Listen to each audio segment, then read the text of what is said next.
오늘도 예배로 나오신 여러분들 주의 이름으로 환영합니다. 잘 오셨습니다. 또 말씀에 집중하십시다. 내가 누구인가, 이 그리스도인들의 아이덴티티, 나의 정체성, 이거 분명하게 정리하고 있어야 됩니다. 우리는 누구인가? 우리는 예수님이 하나님의 아들이심을 믿는 사람들입니다. 그 예수님이 하나님의 아들이심을 믿는 그 믿음으로 예수님을 영접했고 또 예수님이 나의 구원자라고 믿는 사람들, 그들을 일러서 그리스도인들이다. 하나님의 아들 예수 그리스도, 그분을 믿고 사는 자들, 바로 저와 여러분들인데 그들에게 어떤 복이 주어지는가 오늘 말씀을 통해서 보겠습니다. 13절 말씀 보세요. 내가 하나님의 아들의 이름을 믿는 너희에게 이것을 쓰는 것은 너희로 하여금 너희에게 영생이 있음을 알게 하려 함이니라. 이 사도 요한이 이 요한일서를 쓴, 성경을 쓴, 한마디로 성경을 쓴 목적이 뭐냐, 이유가 뭐냐, 이렇게 말씀하고 있습니다. 너희에게 영생이 있음을 알게 하려 함이니라. 영어로 말하면은 so that you may know that you have eternal life. 너희들이 영생이 있음을 내가 알게 하기 위해서.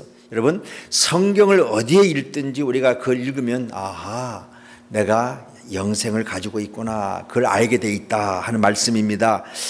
하나님은요, 우리가 영생을 추측하고 희망하고 그걸 원치 아니하시고 뭐예요? 영생이 있음을 확신하며 살기를 원하신다 한 얘기입니다. 제가 영생에 대해서 또 눈이 강조했지요. 영생이 뭡니까? 하나님과의 관계를 맺어가면서 살아가는 것이다. 오래 사는 거 그거보다는 영원하신 하나님과 영원한 관계를 맺고 사는 것, 그것이 바로 영생이다. 관계가 중요하다는 얘기입니다. 좋은 사람과 관계 맺으면서 살면 내 마음이 좋잖아요. 그런데 좋은 사람도 그럴지언정 하나님, 그 좋으신 선하신 하나님, 영원하신 하나님과의 관계 맺고 산다는 것이, 그 관계 안에 있는 것이 바로 기쁨이고 은혜고 평안이고 행복이다. 아멘. 그래서 그리스도인들에게는 이 영생은 언제 이루어집니까? 지금도 이루어지고 있지만은, 그러나 분명하게 완전히 이루어지는 것은 죽음 이후에, 그래서 죽음은 영생을 향해서 가고 있는 문이다. 그래서 우리는 지금 사는 것도 좋고 죽어도 괜찮은 인생, 이런 믿음 갖고 사는 거예요. 자, 지금도 우리가 이 세상에서 삶을 잘 누려야 되는데, 그래서 우리가 영생은 하나님의 자녀들에게 주어진 하나의 큰 복이다. 죽음은 이 세상에서 끝나는 것으로 끝나는 게 아니고 그 다음 또 관계가 또 이어진다는 사실. 그렇다면 이렇게 말할 수 있잖아요. 목사님, 그렇게 죽음 이후에 영생이 좋으면은 지금 당장 가시지 왜 이렇게 서서 설교하십니까? 여러분, 그 이유는 간단해요. 내 마음대로 갈 수 있는 게 아니잖아요. 또 하나님께서 부르셔야 가는 거고요. 내 마음대로 내 생명을 끊을 수 없는 겁니다. 우리 모두 주님께서 때가 되어서 오너라, 그 때가 있어요. 그 하나님의 때에 우리가 가는 것입니다. 그러기 전에는 우리에게 맡겨주신 사명이 있어요. 사명이 끝나지 않은 한 하나님께서 부르시지 않습니다. 우리는 각자 사명이 있다. 이 사명이 무엇인가 꼭 생각해 보시기 바랍니다. 모두 간다니까요. 예외 없이 갑니다. 하나님께서 나를 부르시는 날 반드시, 그래서 언제인지는 모르지만 그러나 분명히 그날이 온다고 하는 사실. 그래서 우리가 이 땅이 싫어서, 이 세상이 싫어서 천국을 기다리는 것이 아니라 하나님께서 주신 오늘도 귀하고 참으로 감사한 거예요. 그 감사하면서 얼마나 감사합니까? 이렇게 교회가 있다는 것도 감사하고, 이렇게 주 안에서 교제를 나눌 수 있다는 것도 감사하고, 우리의 삶도 중요하고요. 우리가 이렇게 천국을 기다리는 거, 이보다 더 또 좋은 것이 어디 있습니까? 이 참된 기쁨, 참된 행복, 참된 은혜는 주님을 직접 배울 때 완성된다. 이 믿음 가지고 이 땅을 살아가는 자들이 바로 저와 여러분들이고, 이러한 놀라운 복을 저와 여러분들이 누리시기를 바랍니다. 그래서 우리 주님 앞에 나가게 되면요, 참된 하나님의 상급을 받게 되고, 또 그래서 우리가 이 땅에서 우리가 투자하며 살잖아, 그러잖아요, 그죠? 근데 우리는 이 땅에서만 투자하고 끝나는 것이 아니고 저 영원한 하나님과의 영원한 그 삶을 누리는 그 세상을 바라보면서도 투자를 해야 되는 것입니다. 하늘에 투자해야 된다. 그러면 하늘에 투자한다는 게 뭡니까? 투자하면 우리는 무조건 돈만 생각하는데, 여러분, 하나님께서 가장 기뻐하시는 일을 하는 것이 하늘에 투자하는 것이고 하나님께 투자하는 것이다. 그게 바로 뭘까요? 하나님께서 가장 기뻐하시는 일이 뭘까? 사랑의 섬김으로 제자되는 교회, 제자를 만드는 일. 여러분, 우리가 삶의 제자가 되었잖아요. 그럼 또 나 같은 제자를 만드는 일, 영혼 구원하는 것, 이게 하나님께서 가장 기뻐하시는 줄로 믿습니다. 그래서 예수님의 참된 제자로서 또 다른 사람들도 예수님의 제자로 세워가는 것, 이게 우리 교회의 사명이고 우리 성도들의 사명이고 하나님의 나라를 가장 가치 있게 만드는 투자다. 아멘. 세상에는 많은 성공이 있습니다. 많은 업적이 있습니다. 많은 자랑거리가 있습니다. 그런데요, 다시 가장 우리가 간증해야 되고 자랑해야 되고, 이야, 이게 참 가치 있는 일이다 하는 것은 바로 한 영혼이 주님께 돌아오도록 하는 그 일, 제자 삼는 일이다 하는 얘기입니다. 그래서 우리가 한 사람이라도 더 예수님을 알게 하옵소서, 한 사람이라도 더 영생의 길로 가게 하옵소서, 이러한 기도를 하면서 살아가는 삶이 복된 삶인 줄로 믿습니다. 그렇다면 이제 영생받은 하나님의 자녀된 우리들이 또 놀라운 특권이 하나 있는데, 그 특권이 뭡니까? 14절 말씀 보세요. 담대하게 아버지께 구할 수 있는 특권이 있다 그랬어요. 14절 다 같이 시작. 그를 향하여 우리가 가진 바 담대함이 이것이니 그의 뜻대로 무엇을 구하면 들으심이라. 이 사도 요한은요, 영생을 가진 우리 성도들에게 주어진 담대함이 있다고 했는데, 그 담대함으로 뭐요? 기도하면 하나님께서 들으신다.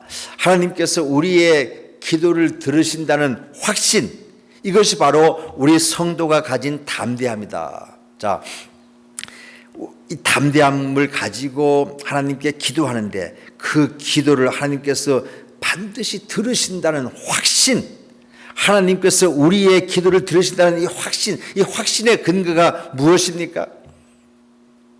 바로 우리가 신앙생활을 잘했기 때문에, 기도를 많이 했기 때문에, 죄지지 않고 바로 살았기 때문에 아닙니다. 우리가 하나님이 나의 아버지시고 우리가 확신할 수 있는 근거는 오직 하나님은 나의 아버지가 되시고 그 창조주 하나님이 바로 나의 아버지가 되신다. 근데 그 아버지, 창조주 하나님의 아버지 되심, 근데 거기에 내가 자녀다.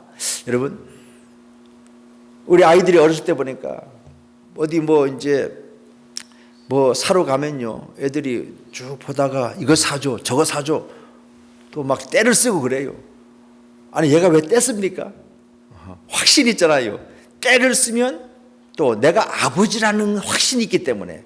아니, 이웃집 아저씨 보고 막 떼 쓰지 않잖아. 이거 사달라고 하지 않잖아요. 아버지이기 때문에, 부모이기 때문에 자녀는요, 담대함을 가지고 확신을 가지고 이렇게 기도하는 거예요. 우리가 완전해서가 아니고요, 우리가 의로워서도 아니고요, 아버지이신 하나님께서 자녀의 소리를 들으시는 분이시기 때문에 이게 자녀에게 주어진 특권이에요. 우리 자녀들은요, 담대함을 가지고 아버지 앞에 나아가 기도할 수 있다. 언제든지 나아갈 수 있는 이 특권, 필요를 말할 수 있는 특권, 도움을 요청할 수 있는 특권, 이게 우리에게 있어요. 이러한 은혜의 통로, 그게 뭡니까? 기도예요. 기도. 아버지 앞에 나아가서 자녀로서 자녀답게 하나님께 구할 수 있다, 이 확신을 가지고 있는 거예요. 이게 담대함입니다. 아멘. 눈치 보지 마시고요, 늘 아버지 앞에 부탁하세요. 요구하세요. 담대하게 믿음으로 구하면 하나님께서 우리의 기도를 들으시고 응답하실 줄로 믿습니다. 근데 가끔 보면 이 자녀들인데도 자녀답게 구하지 못하는 경우가 있어요. 근데 왜 그러냐? 기도 응답을 경험하지 못해서. 여러분, 우리가 간증은요 다른 거 없어요. 간증거리 만드는 것은요 한번 해보세요. 요구해 보세요. 근데 들어주시지 아니했다? 그러면 왜 들어주시지 아니했는가? 거기에서부터 이야기가 생각이 시작되어지는 거잖아요. 근데 기도를 들어주셨다? 그것 또한 스토리가 되잖아요. 이게 간증이 된다니까요. 근데 아무것도 안 해. 그러면 간증도 능력도 뭐 아무것도 없는 거예요. 근데 어떻든 잘하든 못하든 자녀로서 아버지께 나아가면서 한번 해보세요. 그럼 거기에서 이야기가 되어지며 대화가 되어지면서 스토리가 생기는 거예요. 근데 정말 내 기도 들으실까 의심하면서 내가 지금 믿음이 부족한데 부족한 것이 많은데 하나님께서 내 기도를 들어주실 것일까? 그럼 부족한 자식이요. 자, 아버지의 속을 많이 썩였어. 그런데 불구하고 한번 요구해 보세요. 그 반응이 있잖아요. 이러한 것들이 우리의 간증이 되기도 하고 안 들어주셨다라고 하는 그것 또한 간증이 되어지잖아요. 기도의 근거는요 내 자격이 아닙니다. 기도의 근거는 하나님과 나와의 관계입니다. 자녀답게 담대히 구할 수는 있습니다. 그런데 담대하게 구하되 어떤 믿음이냐? 하나님은 창조주이신데 나의 아버지시다 하는 이 분명한 믿음 가지고 나아갈 때에, 사랑하는 성도 여러분, 기도할 때 자신의 부족함만 보지 마시고요, 자신의 공로 계산하지 마시고요, 하나님 아버지를 바라보시고 자녀의 건설을 가지고 담대히 나아가시고 자녀답게 구하시면 하나님께서 최선의 방법으로 응답해 주실 줄로 믿습니다. 그래서 믿음으로 기도하는 거예요. 믿음으로 기도한다. 믿음으로 기도한다는 것이 무엇일까? 14절 하반절을 보십시다. 그의 뜻대로, 믿음으로 구한다는 건 다른 거 없습니다. 그의 뜻대로 무엇을 구하면 들으심이라. 하나님의 뜻을 따라 기도하는 것, 믿음으로 기도하는 것입니다. 많은 사람들이 오해합니다. 기도했는데 응답이 없다. 하나님의 뜻이 아닌가 보다 그냥 포기해버리는데, 여러분, 하나님의 뜻이 최선의 방법으로 응답해 주시는데 한번 잘 생각해 보세요. 기도하는 게 중요하고요. 그런데 사람들은 이거 응답해 주시지 아니하시는데 하면서 포기하는데, 그 자기 생각에 하나님께서 응답하시 아니했다라고 해석하는 거잖아요. 그래서 더 이상 구하지 않고 더 이상 기대하지 않고, 그러니까 기도에 대한 확신도 점점 약해지는 거예요. 신앙생활 하는데 열정을 가지고 기도 못하는 이유가 바로 여기에 있는 겁니다. 한 가지 오해가 있습니다. 하나님은요, 우리 기도를 안 들어주시려고 하시는 분으로 생각하는 거, 그 오해입니다. 인색한 분으로 아니에요. 하나님, 우리가 기도를 하면 하나님 꼭 최선의 방법으로 응답하신다는 그 믿음 가지고 우리의 기도를 들어주시기를 싫어하시는 분이 아니다는 사실을. 그래서 우리가 또 한 마음을 얻으려고 별의별 방법을 또 다 쓰잖아요. 내 목소리를 좀 거룩하게 내면 하나님께서 또 들으실까? 그래서 평소에 대화하는 그 말톤하고 기도할 때 말톤하고 다르잖아요. 오늘 보니까 우리 지사님 기도하시는데 참 너무 잘하셨어요. 평소에 생각하는 거, 평소에 말하는 거, 평소에 삶 연결되어져서 그대로 기도가 나오잖아요. 이 자연스러움. 근데 말톤을 좀 바꾸면 하나님 기도를 들으실까 해서 거룩하시고 거룩하신 하나님, 뭐 괜찮아요. 뭐 나쁜 건 아니지만은 그것도 애쓰자고 있잖아요. 어떤 분이 토요일 날 밤 늦게까지 뭐 1시 2시까지 사극을 봤어. 그러다가 이제 대표 기도하는데 갑자기 망극하신 성은이 망극하시오, 이렇게 갑자기 자기도 모르게 어쨌든 뭔가 이렇게 하나님을 높이고 거룩하게 말을 하면 그런 생각도 하는데 뭐 그것도 뭐 좋아요. 근데요, 우리가 억지로 설득해야 하나님이 들으신다, 이것도 오해고요. 하나님이 인색하신 분도 아니고 하나님은 자녀의 기도를 들으시기를 기뻐하시는 분이라는 사실, 우리에게 복 주시기를 원하시고 은혜 베푸시기를 즐거워하시는 분이 하나님이시라는 사실, 좋은 것을 주시기를 좋아하시는 분. 우리 그런 비유 아시잖아요. 악한 자녀가 계속 아버지께 졸라대도 결국은 자녀가 구하면 들어주신다, 그런 말씀이 있잖아요. 중요한 것은 우리가 자녀로서 아버지께 구하는 이 자세가 중요한 겁니다. 하나님의 뜻을 너무나 어렵고 심부럽게 생각하지 마세요. 하나님 뜻은 우리를 향한 사랑 안에서 이해하면요, 하나님은 우리에게 필요한 것을 주시기 원하시고 유익한 것을 주기 원하시고 이것이 하나님의 뜻인 줄로 믿습니다. 그래서 우리 안에 있는 문제들이 무엇인가? 문제들이 많지요. 그래서 기도할 내용들이 참 많아요. 건강 문제, 가정 문제, 직장 문제, 사업 문제, 자녀 문제, 신앙 문제, 우리가 사는 그 모든 데에는요 다 문제가 있어요. 문제는 뭡니까? 풀기 위해서 있는 거잖아요. 시험 문제는 왜 있어요? 그럼 풀라고 있는 거예요. 다른 거 없습니다. 어떻게 풉니까? 하나님께 그 문제를 가지고 나아가는 거예요. 이 모든 문제에 하나님은 관심을 가지고 계십니다. 모든 문제가 하나님의 뜻 안에 있다고 하는 사실, 그렇다면은 그 문제 푸는 길은 담대함 가지고 믿음으로 함께 기도하는 것이다. 목사님, 저도 간절히 기도했는데 하나님이 안 주시던데요. 그럴 수 있어요. 안 주시던데요. 그럴 수 있다니까요. 그런데 내가 원하는 방법으로 안 주신 것이지 하나님이 무관심하다는 뜻이 아니에요. 하나님의 뜻은 언제나 우리에게 필요한 것과 유익한 것과 참된 행복을 주시는 분이시다. 반대로요, 우리에게 해가 되는 건 안 주실 수 있잖아요. 그죠? 한번 예를 들어 볼까요? 우리 소녀가 있는데 그 소녀가 카트칼, 저는 보기만 해도 막 이게 근데 그 카트칼을 가지고 논다고 보세요. 그걸 내가 뺏었어. 그걸 또 달라고 한다. 제가 줄 수 있습니까? 카트칼 이거 손배기 얼마나 쉽습니까? 줄 수가 없잖아요. 그걸 달라 할 때 저는 안 주지요. 여러분, 그 안 주는 것이 기도 응답인 거예요. 왜요? 사랑하기 때문에. 허락할 수 없는 거예요. 사랑하는 부모가 절대로 애가 울고 떼쓴다고 해서 주지 않는 것이 사랑이고요, 거절하는 것이 사랑입니다. 마찬가지예요.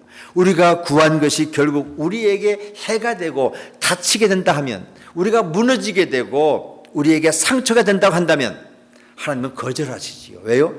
하나님은 사랑이시기 때문에, 우리를 사랑하시기 때문에. 그래서 기도를 듣지 않으신 것이 아니라 더 좋은 방식으로 응답하시기 위한 것이다. 아멘. 그래서 하나님의 사랑을 신뢰하시고요, 하나님의 선하심을 믿으시고 자녀된 우리가 믿음으로 담대하게 구하는 것, 그때 사랑의 하나님께서 가장 좋은 것으로 응답해 주실 줄로 믿습니다. 자, 어떤 자세로 또 기도해야 되는가 보세요. 15절 말씀, 담대하게 기도한 후에 또 어떤 자세를 가져야 되는가? 15절 다 같이 시작. 우리가 무엇이든지 구하는 바를 들으시는 줄을 안즉 우리가 그에게 구한 그것을 얻은 줄을 또한 아느니라. 무슨 말씀입니까? 우리가 하나님께 기도했다. 그렇다면 여러분, 우리의 기도를 들으신다는 사실을 믿는다면 우리의 기도를 또한 응답해 주실 줄로, 또 좋은 방법으로 응답해 주실 것이다 하는 믿음도 가져야 된다 하는 얘기입니다. 하나님의 응답은요 언제나 최선입니다. 한번 따라하십시다. 하나님의 응답은 언제나 최선이다. 자, 네 가지 말씀드릴게요.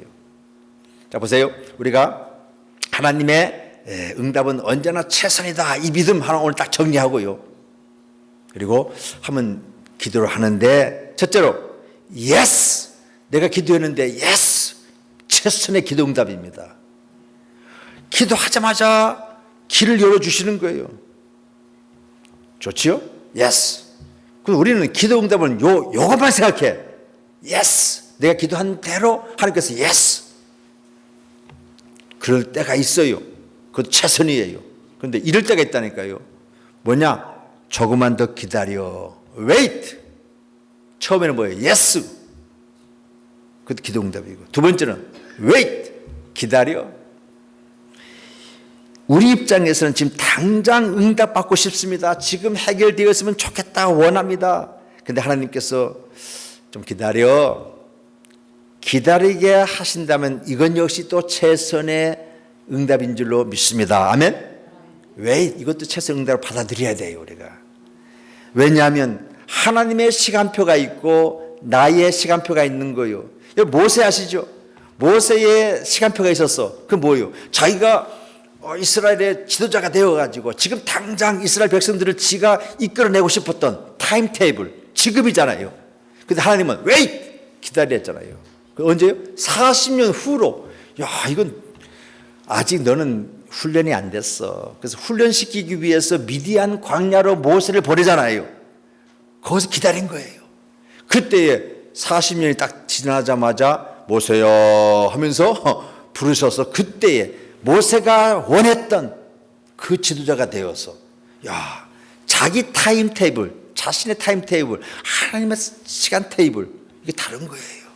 그러니까 우리의 시간표보다 하나님의 시간표가 더 정확하겠잖아요. 나를 위한 거잖아요. 모두를 위한 거 아니겠어요? 자, 그렇다면 wait, 기다려라. 한 무엇을 생각해 보세요. 아, 조금 더 훈련시키기 위하시구나. 세 번째 또 최선의 기도 응답이 있는데 그게 뭔지 아세요? No, no. 안 된다는 겁니다. 이게 또 최선의 응답인 줄로 믿습니다. 믿음이 성숙하지 못할 때는 내 생각과 일치하는 것만 응답이라고 생각하는데, 여러분 우리가 이제 신앙생활 하다 보고 삶을 살다 보면 하나님과의 관계성 속에서 아하, no, 안 된다는 것도 하나님께서 내게 응답해 주시는 최선의 방법이구나. 우리가 좁은 생각으로 하지 말고 좀 생각을 넓혀서 한번 보시면요, 현재만 보지 마시고 하나님은 과거와 현재와 미래를 보시는, 그 한 부분만 보시는 게 아니고 하나님은 전체를 보시는, 우리는 이 부분만 보고 그 부분에서 그거 가지고, 아니, 하나님은 전체를 보면서 그 부분과 연결시켜서, 그래서 언제나 하나님의 판단은 옳은 거예요. 우리는 요거만 보다 보니까 요걸 하고 다른 거, 이 정도로 우리는 좁은 거예요. 근데 하나님은요, 전체를 보시면서 과거와 또 현재와 미래와 연결시켜서 보시면서 응답하시는 거예요. 그래서 no. 우리가 성경에서 보면요, 모세가 가나안 땅에 들어가기를 그렇게 원했어요. 근데 하나님은 no. 그래서 모세는 가나안 땅에 못 들어갔어요. 그래서 그 2세들 또 여호수아와 갈렙이 들어갔잖아요. 근데 하나님께서 모세에게 no, 안 된다 그랬어요. 또 다윗, 제가 성경에 나오는 아주 괜찮은 사람들은 인용합니다. 모세, 또 두 번째 다윗은 뭐 또 하나님께 기도했습니까? 제가 하나님을 위해서 얼마나 좋은 기도입니까? 제가 성전 짓기를 원합니다. 하나님은 no, 안 된다 그랬어요. 또 사도 바울, 내 육체의 가시, 아마 그게 어떤 건지 확실히 모르겠지만은 하여튼 병을 갖고 있었어요. 이 육체의 이 가시를 좀 빼주세요. 3번이나 하나님께 구했다. 그러면 3번이라는 말은 참 계속 기도했다 그 뜻이에요. 그런데 하나님께서 내 은혜가 내게 족하도다 노했단 말이죠. 왜 하나님께서 노하셨는가? 모세를 위한 결정이었고요, 다윗을 위한 결정이었고, 바울을 위한 결정이었어요. 하나님은 더 크고 더 선한 계획을 위한 결정을 하셨다. 그래서 노하신 거예요. 결국 바울은 그 하나님의 노하신 그 들어주시지 않으심에 그에 대해서 엄청난 고백을 했습니다. 내 은혜가 내게 족하도다. 그걸 받아들이면서 하나님께서는 질병을 없애주시지 않았지만 이 질병을 이길 은혜를 주셨다. 문제를 제거하지 않으셨지만 문제를 감당할 능력을 주셨다. 이게 더 큰 응답이 바울에게 일어났던 것입니다. 그래서 바울은요, 그 병 때문에 일찍 죽은 게 아니잖아요. 바울은요, 평생 이걸 기도했지만은 장수했어요. 그 당시 60세까지 살았다. 이건 큰 장수였어요. 바울에게 있어서는. 그리고 큰 사명을 감당했던, 기독교를 기독교 되게 했던 귀하게 쓰임받은 자, 사도 바울이었다. 아멘. 성도 여러분, 우리는 기도할 때 담대하게 구해야 합니다. 그리고 기도한 후에는 하나님을 신뢰해야 합니다. 하나님께서 가장 좋은 것으로 응답하실 것입니다. 제가 네 가지를 그런데 하나 얘기 안 했네. 하나가 뭐냐? others.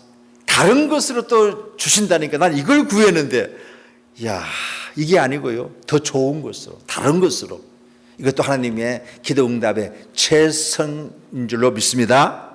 그래서 하나님께서 나를 가장 사랑하시기에 가장 선한 길로 인도하시는 겁니다. 이 믿음 가지시고 선한 길로 인도하실 것이다. 적절한 때에 응답하실 것이다. 좋은 것으로 응답하실 것이다. 이 믿음 가지고 담대함으로 아버지 앞에 나아가시는 저와 여러분 되시기를 주의 이름으로 축원합니다. 다 정답니다. Yes. 즉시 응답도 응답이요. 또 기다림, wait. 이것도 응답이요. 또 no. 이것도 응답이요. others. 다른 것, 좋은 것으로 주시는 것. 이것도 응답이다. 우리를 사랑하시는 그 하나님.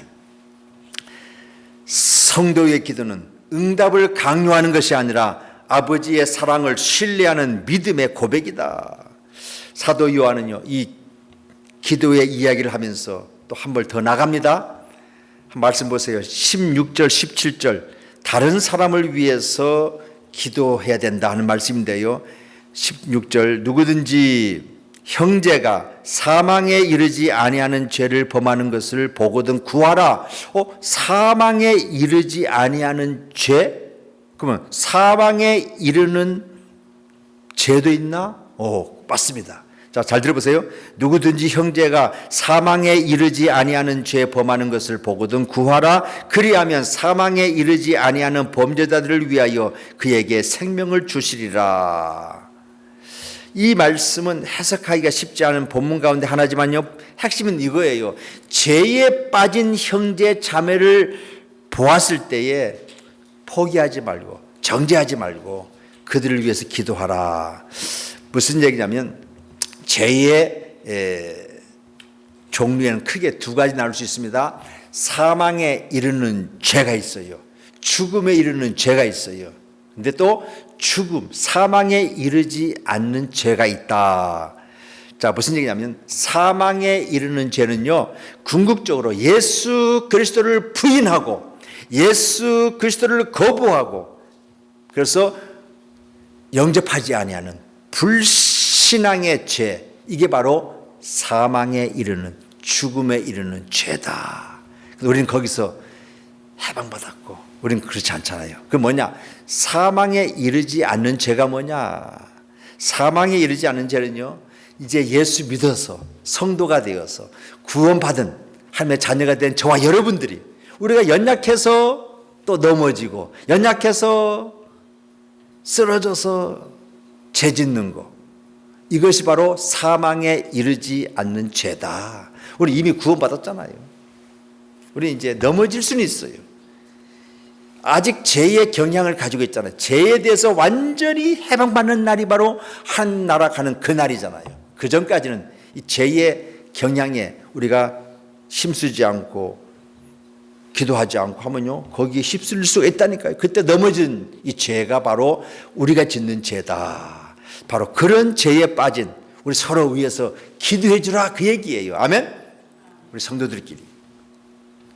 그래서 이러한 죄에 빠진 형제와 자매를 볼 때 이렇게 하지 마시고, 나도 그럴 수 있잖아요. 비난하지 말고 정죄하지 말고 포기하지 말고 기도해 주라, 중보해 주라. 하나님께서 회복해 주시도록 기도해야 돼요. 간구해야 됩니다. 왜냐하면 하나님은 회복의 하나님, 사랑의 하나님, 또 돌아오기를 원하시는 하나님이시기 때문에 그렇습니다. 아멘. 자, 이렇게 하면요, 우리의 신앙도 점점 성숙해지는 겁니다. 그래서 본문의 초점은 죄의 종류를 구분하는 데 있지 않고 죄에 빠진 형제를 위해 기도하는 중보 기도의 능력, 이걸 얘기하고 있는 겁니다. 주변에 믿음이 흔들리는 분이 있을 수 있어요. 신앙이 멀어진 사람들이 있습니다. 죄와 유혹에 넘어져 있는 사람들이 있습니다. 그들을 위해서 기도하십시오. 이게 저는 사랑의 행동이다. 제가 이번에 요한일서 강의하면서 이제 한 번 더 남았습니다만은 거의 요한일서 쭉 보여. 그 사랑받아 그 사랑 나누리 하는 그 맥락에서 오늘 말씀 보니까 이제 제자 삼고, 그 제자 삼는 것이 하나님께서 가장 기뻐하시는 일이고, 그 다음에 이제 우리가 형제 자매들을 위해서 서로 세워주면서 중보기도 해줘야 된다, 그 얘기도 하시면서 어떤 하나님과 깊은 교제 나누는 기도의 특권을 가진 자들이 바로 그리스도인들이다 하는 말씀입니다. 자녀가 방황하고 믿음에서 떠나 있으니까 그렇다면 그들을 위해서 기도해 주라는 얘기입니다. 포기하지 말고. 하나님께는요, 하나님의 시간이 있어요. 우리의 원한 대로 지금은 답답하고 안 된다 할지라도 하나님의 때에 우리의 기도가 열매 맺게 되는 줄로 믿습니다. 우리의 원하는 시간, 하나님의 시간 다를 수 있어요. 그러나 우리는 결코 포기할 수 없습니다. 계속해서 약속을 붙들고 기도하고, 여러분 교제 나누는 게, 사랑하는 분과 교제 나눠보세요. 우리의 사랑의 하나님이신 그 사랑하시는 우리를 하나님과 교제 나눈다면 이것이 신앙생활이고, 이게 사는 것 같이 살아가는 삶이에요. 이 신앙생활이 잘 되어지는 거예요. 이 기도의 특권을 마음껏 누리시고 기도 응답의 간증이 많아지고 하나님의 신실하심을 자랑하는 피오리아 한인교회 여러분 되시기를 주 이름으로 축원합니다. 이제 끝날 것 같은 분위기인데 하나 더 첨가할게요. 근데 이 기도를 방해하는 요소가 있습니다. 첫째는 분주함이요. 분주하게 하다 보니까 아이고 기도 또 놓쳤네. 여러분, 마귀는 우리를 기도하지 못하도록 합니다. 나쁜 일만 사용하는 것이 아니라 좋은 일도 사용합니다. 여러분 한번 보세요. 좋은 일, 봉사하고 구제하고, 그러면 좋은 일입니까? 근데 봉사하고 구제하느라고 하나님과 교제하는, 기도하는 그걸 못한다 그러면 이거 생각해 보라는 겁니다. 봉사가 얼마나 귀한 일입니까? 그러나 좋은 일에만 몰두하다가 말씀과 기도를 놓친다면 이게 조금 생각해 볼 일이다. 이 분주함, 이걸 자꾸 좋은 일도 막 해서 기도하지 못하게 한다 그러면 좀 생각해 봐야 돼요. 두 번째, 방해하는 요소가 뭐냐? 열정의 상실입니다. 뭐 건성으로 기도하는 거잖아요. 습관적으로 하다 보니까 거기서 조금 우리가 매너리지면서 조금 생각해 봐야 돼요. 그 좋은 습관이지만 어느 순간 거기에 내 마음이 담기지 아니하는 그 기도를 할 수 있다 하는 얘기입니다. 의무적으로, 습관적으로. 그렇게 되면 기도가 좀 힘들어지지요. 여러분, 근데 열정을 가지고 좀 시간 내어서 기도를 하게 되어지면요, 점점 기도는 쉬워지는 거예요. 근데 하나님께서 아시지. 그러다 보면 자꾸 이게 그 루틴으로 가다 보면 이제 기도의 열정이 식어지고, 그러다 보니까 이제 의무적으로 습관적으로 하게 되어지다 보니까 간증도 역사가 일어나지 않는다 하는 얘기입니다. 여러분, 우리가 등산할 적에, 좀 오래된 얘기인데요, 한 10년 전에 이제 한국에 방문해서 친구들하고 북한산 이제 등산을 하게 됐어요. 근데 제가 이 프레어리 평지에서 살다가, 샴페인에서 살다가 한국 가서 등산하자는데 얼마나 좋은지 몰랐어요.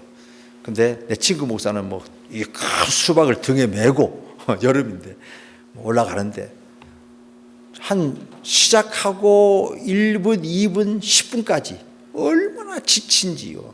다리가 이게 떨어지지 않고 막 지치더라고요. 그런데 그 10분을 넘기니까 이건 이제 계속 이제 올라가지더라고요. 마찬가지예요. 이게 습관적으로, 의무적으로 기도가 안 되는 상태에서 한번 열정을 가지고 시작하는 그 처음에 1분, 5분, 10분이 힘든 거예요. 근데 그 10분만 넘기면 그다음부터는 이게 되는 거예요. 하면 돼요. 처음에는 막 숨가쁘고 몸이 막 적응이 안 되고 하지만 처음 기도도 무릎 꿇고 입을 열고 기도의 자리에서 좀 물면요, 그 다음부터는 이게 쭉 그러면서 그 나름대로 묵상이 되어지고 하나님과 깊이 교제가 되어지면서 나름대로 차분해지면서 이렇게, 그때 소리 안 내도 괜찮잖아요. 대화하면서 하나님 이것입니까 저것입니까 대화하면서 쭉 그 자리. 문제는 뭐예요? 그렇게 하기를 힘내야 된다. 처음 이게 중요한 거예요. 근데 마귀가 가장 두려워하는 것은 뭡니까? 기도하는 사람, 무릎 꿇는 성도. 여러분, 무릎 꿇는 성도 약한 것 같지만 그게 가장 강한 사람인 거예요. 자, 오늘 기도하자. 얘기입니다. 세 번째, 불성실한 삶이에요. 우리의 삶이 또 이게 불성실해지면요, 삶이 흐트러지면 기도도 흐트러지는 겁니다. 삶이 무너지면 기도도 무너집니다. 삶과 기도는 서로 연결되어 있습니다. 성실한 삶은 성실한 기도를 낳고, 성실한 기도는 성실한 삶을 만들어낸다. 잘 들어보세요. 성실한 삶은 성실한 기도를 낳고, 성실한 기도는 성실한 삶을 만들어낸다. 우리가 한번 보세요. 막 분노하고 앵거가 차고 넘쳤다. 그때 기도가 방언이 나올까요? 아니에요. 방언은 언제 터집니까? 성령 충만하고 찬양으로, 말씀으로 막 충만할 때, 기도할 때 팍 터지는 거잖아요. 그런데 내가 마음속에 미움이 꽉 차 있어, 원망이 꽉 차 있어, 기도가 깊어질 수가 없다는 얘기입니다. 불순종과 게으름으로 붙들고 있으면요, 이게 기도가 힘을 잃게 되고지고요. 그래서 우리의 삶을 돌아보아야 됩니다. 기도만 고치려고 하는 것이 아니라 우리의 삶을 함께 고칠 때에 기도가 바뀌면 삶이 바뀌고, 삶이 바뀌면 기도가 살아난다고 하는 사실. 제가 요새 은퇴했잖아요. 그러니까 이제 뭐 메인바가 없어요. 제가 하고 싶은 거예요. 얼마나 좋은지 몰라. 근데 그 하고 싶은 방향은 하나님이 기뻐하시는 방향으로 가고 있어요. 근데 그게 너무 막 몰두하다 보니까요, 밤늦게 자기도 하고, 옛날에는 새벽기도 매일 하다 보니까 밤늦게 잘 수도 없는데, 요새는 뭐 늦게 자도 아침에 늦게 일어나도, 그러다 보니까 이게 루틴한 삶이 이게 깨어지더라고요. 그러니까 보니까 신앙적인 면도 좋은 일 방향인데, 아까 있듯이 봉사하고 구제하고 그 방향이라 할지라도 하나님과 깊은 교제가 좀 이게 흐트러지는 걸 제가 느꼈었어요. 여러분, 우리가 봐도 영생받은 하나님의 자녀들입니다. 하나님께 담대히 나아갈 수 있는 특권이 있어요. 또 우리는 기도 응답받을 수가 있습니다. 이러한 또 다른 사람을 위해서 중보할 수 있는 이 특권도 있습니다. 이러한 특권 잃어버리지 마시고, 분주함에 우리 마음 뺏기지 마시고, 열정 잃지 마시고, 성실한 삶을 포기하지 마시고, 매일 하나님께 나아감으로 말미암아 기도 응답받는, 그래서 이런 응답이든 저런 응답이든 그게 다 우리의 삶의 간증이 되고, 그 간증으로 하나님께 영광 돌리는, 하나님의 살아계심을 증거하는 저와 여러분 되시기를 주의 이름으로 축원합니다. 기도합시다. 사랑의 하나님 아버지, 오늘 말씀을 통해 우리에게 영생이 있음을 확신하게 하시고, 하나님의 자녀로서 기도할 수 있는 특권을 깨닫게 하시니 감사합니다. 우리가 의심과 염려를 내려놓고 아버지 되신 하나님을 신뢰하며 담대하게 기도하게 하옵소서. 우리의 기도를 들으시고 가장 선한 것으로 응답하시는 하나님을 끝까지 믿게 하옵소서. 우리 자신만을 위해서가 아니라 또 가족과 교회, 믿음의 형제 자매들을 위해서 중보하며 기도하게 하시고, 낙심하지 않고 끝까지 간구하는 믿음을 허락하여 주옵소서. 이번 한 주간도 한 기도의 특권을 누리면서 하나님을 경험하고 응답의 간증이 넘치는 삶을 살게 하옵소서. 예수님의 이름으로 기도하옵나이다. 아멘.